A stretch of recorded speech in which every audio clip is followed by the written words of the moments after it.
আসসালামু আলাইকুম viewers, Ayesha's cooking শোতে আপনাদেরকে স্বাগতম জানাচ্ছি। আজ আমি সেঞ্চির শাক ভাজি করব। এই শাককে অনেকেই হেলাঞ্চের শাক বলে, আবার অনেকে সেঞ্চির শাক বলে।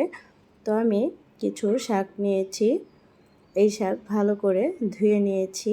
এবার আমি চুলায় সিদ্ধ করে নিব। তো অল্প একটু লবণ দিয়ে সিদ্ধ করে নিব।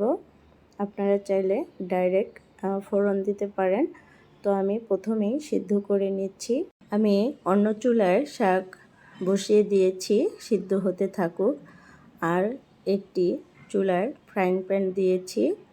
তো সরিষার তেল দিয়েছি, তেলের ভিতরে আমি পেঁয়াজ কুচি দিলাম এবং কাঁচামরিচ ফালি করে দিয়েছি। আপনারা আপনাদের মতো ঝাল দিয়ে নেবেন। তো আমি একটু নেড়ে দিচ্ছি। এরপরে আমি রসুন দিয়ে দিব, থেতো করা রসুন। 7-8 কোয়ার মতো রসুন নিয়েছি, ছোট ছোট কোয়া। তো এই রসুন আমি ছেঁচে দিয়ে দিচ্ছি। আপনারা চাইলে কুচি করে দিতে পারেন, তবে কুচি করে দিলে বেশি ভালো লাগে না, থেতো করে দিলে বেশি ভালো লাগে। তো এবার আমি এই পেঁয়াজ কুচি এবং রসুন ভালো করে ভেজে নেব। আপনারা চাইলে লালচে করে ভেজে নিতে পারেন, আমি বেশি লালচে করব না, হালকা ভেজে নেব। এ পর্যায়ে যদি আমার রেসিপি ভালো লেগে থাকে প্লিজ একটা লাইক দিয়ে দিবেন।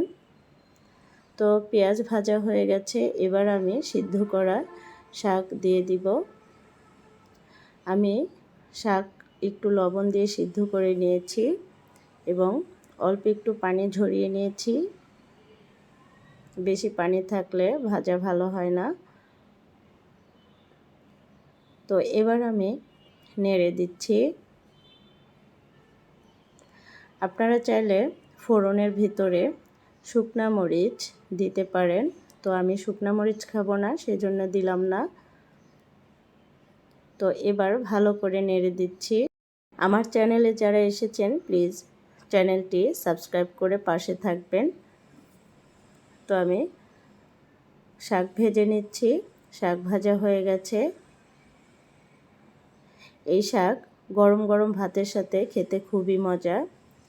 যারা সেঞ্চির শাক পছন্দ করেন এভাবে ভেজে নিতে পারেন। তো ভিউয়ার্স, শাক ভাজি হয়ে গেছে, এবার আমি বাটিতে সার্ভ করে দিব। তো ভিউয়ার্স, আমি কিছুদিন ভিডিও দিতে পারিনি, একটু গ্রামে ছিলাম। এখন থেকে প্রতিদিন আপনারা ভিডিও পাবেন ইনশাল্লাহ। তো ভিউয়ার্স, আমি বাটিতে সার্ভ করে দিচ্ছি। আপনারা বাসায় ট্রাই করবেন এই শাক ভাজি, খেতে খুবই মজা। আজকের মতো এখানে বিদায় নিচ্ছি, দেখা হবে নেক্সট ভিডিওতে। আপনারা ভালো থাকবেন, সুস্থ থাকবেন। আল্লাহ হাফেজ।